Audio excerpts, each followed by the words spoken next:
नमस्कार माऊली. चला ज्ञानेश्वरीच्या सहवासात.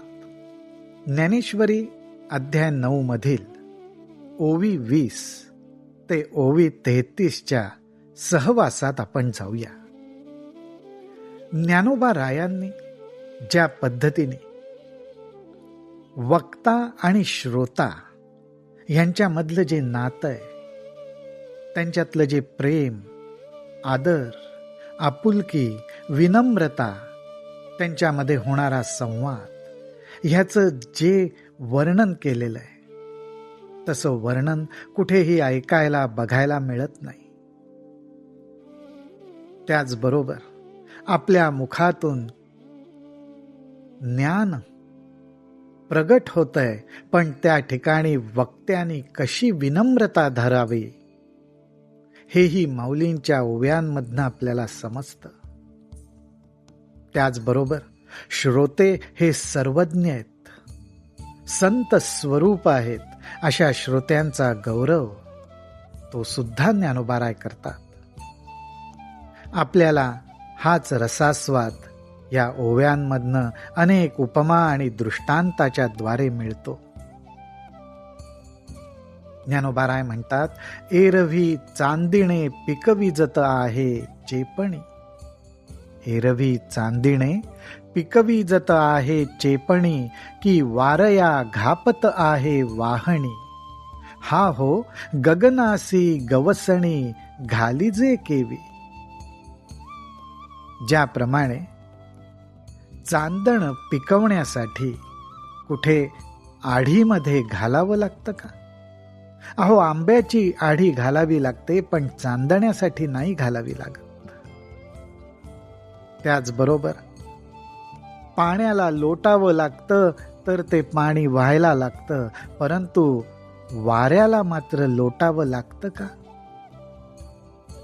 त्याचबरोबर ज्ञानोबा राय म्हणतात, अहो गगनाला गवसणी घालता येईल अशी एखादी गोष्ट आहे का? ऐका, पाणी वोथी जावे न लगे, नवनीती माथुला न रिगे, तेवी लाजिले व्याख्यान न निगे देखोनी जयांते. अहो, त्याचप्रमाणे पाण्याला पातळ का करावे लागते? पाणी मुळातच पातळ आहे. पाण्यासारखा दुसरा पातळ पदार्थच नाही, त्या पाण्याला काय अजून पातळ करणार?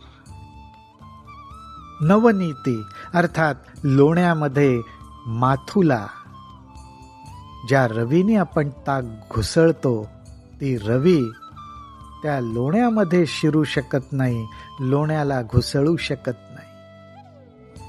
त्याचप्रमाणे ज्या गोष्टीला पाहिल्याबरोबर शब्दांनाही लाज वाटते आणि ते लाजून मागे फिरतात, आल्या पावली परत जातात, हे असो शब्द ब्रह्मजिये बाजे, शब्द मावळले या निवांतु निजे, तो गीतार्थू मराठिया बोलीजे, हा पाडू काही. ज्ञानोबा रायांनी आत्ता ह्या ज्या उपमा दिल्या त्या ह्या गीतार्थासाठी दिल्या. गीतार्थाचं स्वरूप असं आहे,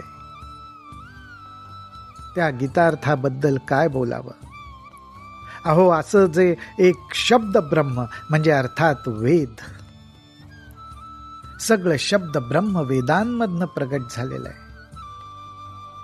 ते शब्द ब्रह्म सुद्धा मावळून जातात. निवांतपणा म्हणजे अर्थात मौन धारण करून निजून राहतात. कोणापाशी? परब्रह्मापाशी. हा गीतार्थ सुद्धा परब्रह्म स्वरूपच आहे. असा हा गीतार्थ मराठी भाषेत मी सांगतोय, तर असा तो सांगता येईल का? असा ज्ञानोबा राय प्रश्न निर्माण करतात. थोडक्यात ज्ञानोबा राय विनम्रता व्यक्त करतायत. परी ऐसिया ही मज दिवसा, तो पुढतियाची एकी आशा, जे धिटिवा करुनी भवादृशा, पढियंतया होवावे. पण ज्ञानोबाराय म्हणतात, पण असं असून सुद्धा मी गीतार्थ निरूपण करण्याचं धाडस करतोय, ते एकाच आशेवर. हा माझा धीटपणा आहे, पण तो सुद्धा एकाच आशेवर मी करतोय की त्यामुळे का होईना मी श्रोत्यांचा, अर्थात ह्या संतांचा आवडता होईन. म्हणून मी हे धाडस करतोय. परी आता चंद्रापासोनी निवविते, जे अमृताहुनी जीवविते, तेने अवधाने की जे वाढते, मनोरथा माझिया. या ठिकाणी ज्ञानोबाराय या संत स्वरूप श्रोत्यांचा गौरव करतायत. ते म्हणतात, चंद्रापेक्षाही ज्यांच्या ठिकाणी शीतलता, प्रसन्नता ही जास्त आहे. अमृत अमरत्व देत, परंतु त्याहून विशेष असं एकाग्र चित्ताने, अर्थात अवधानाने जर श्रवण केलं तर तुम्ही संतजन माझं गीतार्थ निरूपण करण्याचं जे धाडस आहे, माझा जो विचार आहे, त्या विचाराला उत्तेजन मिळेल. का जै दिठिवा तुमचा वरुषे, तै सकळार्थ सिद्धी मती पिके, एरवी कोंभेला उन्मेषू सुके, जरी उदास तुम्ही. ज्ञानियांचा राजा आपले ज्ञानोबा राय, पण ते सुद्धा विनम्रता धारण कशी करतायत हे या ओव्यांमध्ये बघायला मिळतंय. ते म्हणतात, अहो संतजन हो, तुमच्या कृपादृष्टीचा माझ्यावर वर्षाव झाला, तर माझ्या बुद्धीच्या ठिकाणी सकळार्थ सिद्धी मती पिके, माझ्या बुद्धीच्या ठिकाणी सर्व अर्थ प्रगट होतील. परंतु जरी उदास तुम्ही, पण तुम्ही जर माझ्या बाबतीत उदास राहिलात, तर त्या ठिकाणी एरवी कोंभेला उन्मेषू सुके, तर ज्ञानाचा फुटत असलेला अंकुर सुद्धा सुकून जाईल. सहजे तरी अवधारा, वक्तृत्वा अवधानाचा होय चारा, तरी दोंदे पेलती अक्षरा प्रमेयाची. ज्ञानोबाराय म्हणतात, तुम्ही सहजपणे अवधारा माझ्या बोलण्याकडे लक्ष दिलत, अर्थात वक्त्याच्या बोलण्याला प्रोत्साहन दिलं, त्याचबरोबर प्रेमाने ते श्रवण केलं. असं जर झालं तर वक्त्याला जो उत्साह मिळतो, त्यावेळी वक्त्याच्या मुखातून जे शब्द बाहेर पडतील, ते शब्द सिद्धांताने परिपूर्ण असतील. तरी दोंदे पेलती अक्षरा प्रमेयाची. श्रोत्याच्या केवळ ह्या एका गोष्टीमुळे वक्त्याला एक उत्तेजन मिळतं. अर्थ बोलाची वाट पाहे, तेथ अभिप्रायाते विये, भावाचा फुलवरा होत जाये मतीवरी. श्रोत्याच्या एका अवधानामुळे काय होतं, तर वक्त्याच्या मुखातून शब्द बाहेर पडतात आणि त्या शब्दांची वाट कोण बघत असतं, तर अर्थ वाट बघतात. त्यातून शब्दार्थ प्रगट होतो आणि मग त्यातूनच अभिप्रायावर अभिप्राय प्रगट होत राहतात. आणि अशा वेळी मतीवरी म्हणजे बुद्धीवरती सद्भावांचा फुलवरा, फुलांचा वर्षाव होत जातो.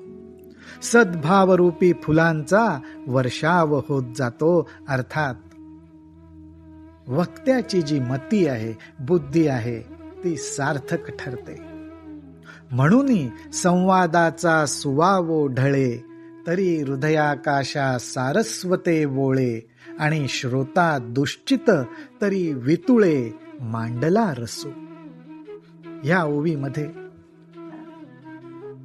वक्ता आणि श्रोता ह्यांच्यामधला संवाद का महत्वाचा आहे?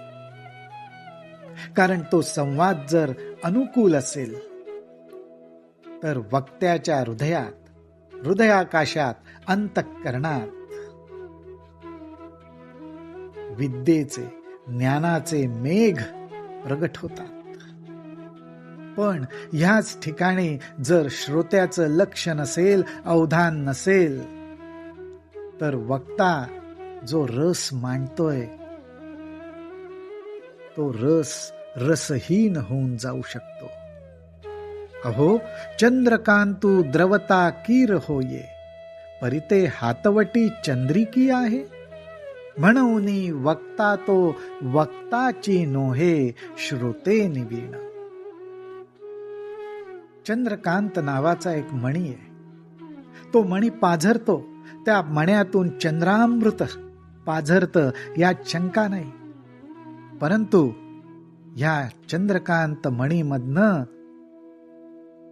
जे चंद्रामृत पाझरतं ती कला मात्र मूळ चंद्राच्याच ठिकाणी असते. ज्ञानोबारायांना म्हणायचंय त्याचप्रमाणे वक्त्याच्या मुखातून शब्द ब्रह्मरूपी रस प्रगट होतो, पण ती प्रगट करण्याची मूळ कला चंद्र म्हणजे श्रोत्यांच्या ठिकाणी आहे. काय हा श्रोत्यांचा गौरव ज्ञानोबारायांनी केलाय, विलक्षण आहे. परी आता आमुते गोड करावे, ऐसे हे तांदुळी कासया विनवावे. साई खडियाने काही प्रार्थावे, सूत्रधाराते. ज्ञानोबाराय म्हणतात, आम्हाला गोड मानून घ्या. असं तांदुळाने त्याचं जे ग्रहण करतायत, त्याचा जे स्वाद घेतायत, त्यांना प्रार्थना करायला पाहिजे का? तांदुळाची खीर ही उत्तम असते, त्याचा स्वादच गोड असतो. अशा ह्या तांदुळांना ही विनंती करण्याचं काय कारण? त्याचबरोबर साई खडियाने काही प्रार्थावे सूत्रधारात, किंवा कळसूत्री ज्या भावल्या आहेत त्या बावल्यांना आम्हाला तू चांगलं नाचव, आमच्याकडनं उत्तम कला सादर करून घे, अशी सूत्रधाराला प्रार्थना करावी लागते का? तो काय बाहुल्यांची काजा नाचवी, की आपुलिये जाणीवेची कळा वाढवी. म्हणून आम्हा या ठेवा ठेवी काय काज. काय उत्तम उदाहरण ज्ञानोबारायांनी दिली.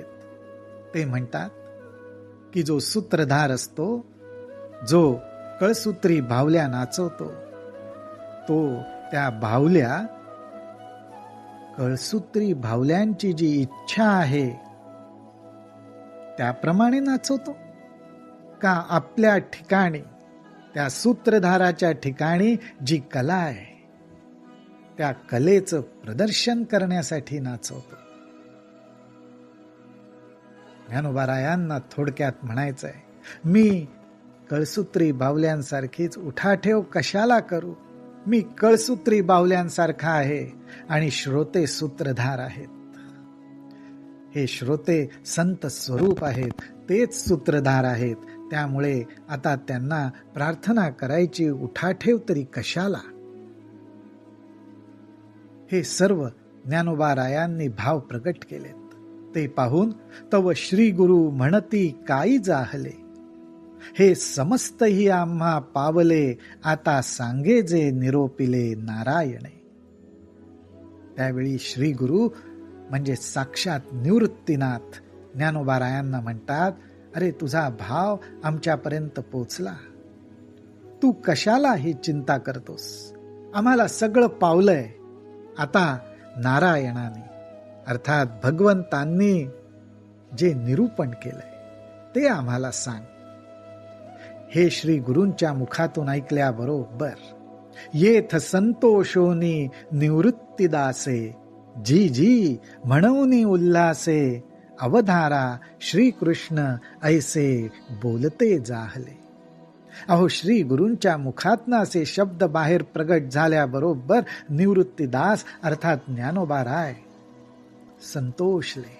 त्यांना खूप आनंद झाला आणि जी जी म्हणजे अत्यंत आदर विनम्रता दाखवून, प्रेम दाखवून अत्यंत उल्हासाने ते म्हणाले, चला तर अवधारा, सर्वजण आता ऐका, श्रीकृष्ण ऐसे बोलते जाहले. श्रीकृष्ण काय बोलले ते आता सर्वजण ऐका.